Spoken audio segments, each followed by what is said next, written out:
যেখানে একতা আছে সেখানে পরস্পরের মধ্যে সম্মানবোধ জন্মায়। যেখানে সম্মান থাকে সেখানে ভালোবাসা এবং শান্তি পাশাপাশি অবস্থান করে। তিনটি জিনিস থেকে দূরে থেকো: 1 মিথ্যা, 2 অহংকার, 3 অভিশাপ। বর্তমান যুগে খুব কম মানুষই আছে যারা অন্যকে তার যোগ্য সম্মান দেয়। যারা আপনাকে অসম্মান করে তাদের থেকে সবসময় দূরে থাকার চেষ্টা করবেন, তাহলে জীবনে অনেক পরিবর্তন দেখতে পাবেন। নিজেদের প্রতি শ্রদ্ধা আমাদের নৈতিকতাকে নির্দেশ করে। অন্যদের প্রতি শ্রদ্ধা আমাদের আচরণ নির্দেশ করে। যে অন্যকে ভালোবাসে তিনি সর্বদা তাদের কাছে প্রিয়। যে অন্যকে সম্মান করে তিনি সর্বদা তাদের দ্বারা সম্মানিত। যে ব্যক্তি মহানের প্রতি শ্রদ্ধা জানায় সে তার নিজের মহত্বের পথ প্রশস্ত করে। আপনি নিজেকে যত বেশি জানবেন এবং সম্মান করবেন, আপনার চারপাশের লোকদের উপর আপনার প্রভাব তত বেশি পড়বে। যদি লোকেরা আপনাকে সম্মান করে তবে তাদের সম্মান করুন। যদি তারা আপনাকে অসম্মান করে তবুও তাদের সম্মান করুন। সবাইকে সমান সম্মান দিন। সম্মান পাওয়ার আগে সম্মান দেওয়া খুবই জরুরি। আমরা যদি আইনের প্রতি শ্রদ্ধাশীল হতে চাই তাহলে আগে আইনকে সম্মান করতে হবে। সম্মান তাদের জন্য যারা এটি প্রাপ্য, তাদের জন্য নয় যারা এটি দাবি করে। প্রতিপক্ষকে সম্মান করো, কিন্তু কাউকে ভয় করো না। আপনি যদি মানুষের সাথে সঠিক আচরণ করেন তবে তারাও আপনার সাথে সঠিক আচরণ করবে।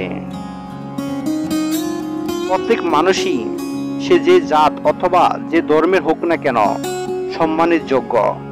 আমরা নিজেদেরকে যেমন সম্মান করি তেমনি আমাদের প্রত্যেককে সম্মান করতে হবে। সুখের চেয়ে সম্মানটা অনেক বেশি দামি। সম্মান তারই প্রাপ্য যে অন্যকে সম্মান করে। বইয়ের পাতা শেষ করলে কেউ শিক্ষিত হয় না। শিক্ষিত তো সেই যে অন্যকে সম্মান করে। আমি দৃঢ়ভাবে বিশ্বাস করি যে জনপ্রিয়তার চেয়ে সম্মান অনেক বেশি গুরুত্বপূর্ণ এবং অনেক বেশি দামি। আপনার আত্মসম্মান বাড়ানোর জন্য সবার আগে মানুষকে সাহায্য করতে হবে। আপনি নিজের সাথে যেভাবে আচরণ করতে চান মানুষের সাথে তেমন আচরণ করুন। কাউকে জোর করে সম্মান দেওয়া যায় না, কিংবা সম্মান ভিক্ষা করা যায় না। এটি স্বয়ংক্রিয়ভাবে অর্জিত এবং প্রাপ্ত হয়। হারানো সম্পদ ফিরে পাওয়া যায়, কিন্তু হারানো সম্মান খুব কমই ফিরে আসে। সম্মান পাওয়া যেমন ভাগ্যের ব্যাপার, তেমনি অন্যকে সম্মান করাও ভালো শিক্ষার পরিচয়। তাই নিজের আত্মসম্মান ধরে রাখার সাথে সাথে অন্যকেও সম্মান করুন। সম্মান একটি পারস্পরিক জিনিস। এটি কখনোই একতরফা হতে পারে না। আপনি যদি তাকে সম্মান করতে না পারেন তবে আপনি তার যোগ্য নন। একটি সুখের জীবনের রহস্য হলো সম্মান। নিজের জন্য সম্মান এবং অন্যদের জন্য সম্মান। আমরা যদি স্বাধীন না হই কেউ আমাদের সম্মান করবে না। তুমি লাখ লাখ চেষ্টা করেও সত্যিকারের সম্মান কিনতে পারবে না। যারা আপনার প্রতি অনুগত তাদের প্রতি অনুগত হও এবং সবাইকে সম্মান করুন, এমনকি আপনার শত্রু এবং প্রতিযোগীকেও। আপনি কালো, সাদা, খাটো, লম্বা, ধনী বা দরিদ্র হলে আমার কিছু যায় আসে না। আপনি যদি আমার সাথে ভালো ব্যবহার করেন তবে আমিও আপনার সাথে ভালো ব্যবহার করব। আপনি যদি কোনো কিছু সম্মান না করতে পারেন তাহলে পড়াশোনা করে কোনো লাভ নেই। জীবন ছোট এবং আমাদের প্রতিটি মুহূর্তকে সম্মান করা উচিত। সম্মানের সবচেয়ে আন্তরিক রূপগুলির মধ্যে একটি হলো অন্যের কথা শোনা। বেশিরভাগ ভালো সম্পর্ক পারস্পরিক বিশ্বাস এবং সম্মানের উপর নির্মিত হয়। আমরা যদি আমাদের মধ্যে ঐশ্বরিককে সম্মান করতে পারি তাহলে আমরা আমাদের চারপাশের অন্যদের সম্মান করতে পারি।